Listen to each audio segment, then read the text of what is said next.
দৃষ্টি প্রতিবন্ধীদের একাকী চলার সময় পথের বাধা শনাক্ত করে দিবে স্মার্ট আই নামের একটি ছোট্ট যন্ত্র। আর্টিফিশিয়াল ইন্টেলিজেন্স বা কৃত্রিম বুদ্ধিমত্তা ব্যবহার করে আধুনিক এই প্রযুক্তি উদ্ভাবন করেছেন হংকং প্রবাসী বাংলাদেশি তরুণ গবেষক লামিয়া শ্রেয়া রহমান। ব্লুটুথ হেডফোনের সমান স্মার্ট আই ডিভাইসটি মোবাইল ফোনের মাধ্যমে কাজ করে। তরুণ উদ্যোক্তা, স্বেচ্ছাসেবী ও গবেষক লামিয়া শ্রেয়া তার কাজের আন্তর্জাতিক স্বীকৃতি ও পুরস্কার পেয়েছেন।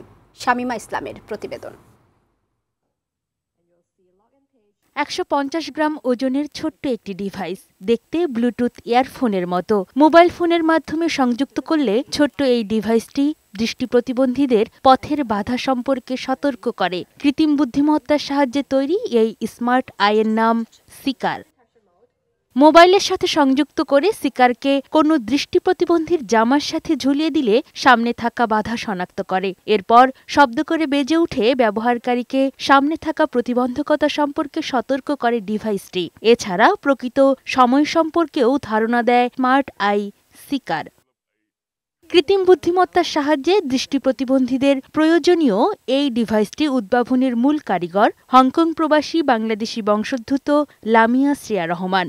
শামীম রহমান ও শিলা রহমান দম্পতির মেয়ে শ্রেয়ার পৈতৃক বাড়ি ব্রাহ্মণবাড়িয়া শহরের কান্দিপাড়া। তার দাদা হাবিবুর রহমান আর নানা কিশোরগঞ্জের করিমগঞ্জের তালুকদার বাড়ির সাবির উদ্দিন আহমেদ। তবে শ্রেয়ার জন্ম, বেড়ে ওঠা ও লেখাপড়া হংকংয়ে। ইউনিভার্সিটি অব হংকং থেকে ক্রিমিনোলজি অ্যান্ড আমেরিকান স্টাডিজে গ্র্যাজুয়েট এবং হংকং চাইনিজ ইউনিভার্সিটি থেকে আইনে মাস্টার্স করা শ্রেয়া রহমান বিভিন্ন স্বেচ্ছাসেবী সংগঠন, উদ্যোক্তা ও স্টার্ট আপ কর্মসূচির সঙ্গে নিজেকে যুক্ত করেছেন।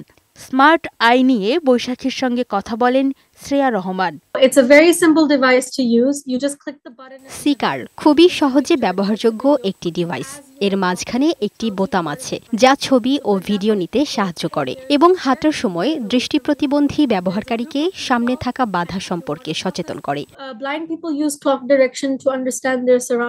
2019 সালে করোনা অতিমারির সময় হংকংয়ে স্বেচ্ছাসেবক হিসেবে কাজ করেছেন তিনি। সে সময় শ্রেয়া প্রথম উপলব্ধি করেন দৃষ্টি প্রতিবন্ধীরা তাদের নিত্য প্রয়োজনে ছড়ি বা গাইড কুকুরের সহায়তা নেন। আর তখনই দৃষ্টি প্রতিবন্ধীদের জন্য কৃত্রিম বুদ্ধিমত্তার সহায়তায় আধুনিক একটি ডিভাইস উদ্ভাবনের তাগিদ অনুভব করেন তিনি।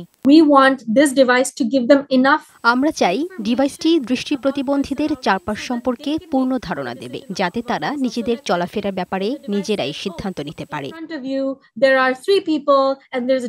বর্তমানে সিকার গবেষণা ও উন্নয়নের পর্যায়ে রয়েছে।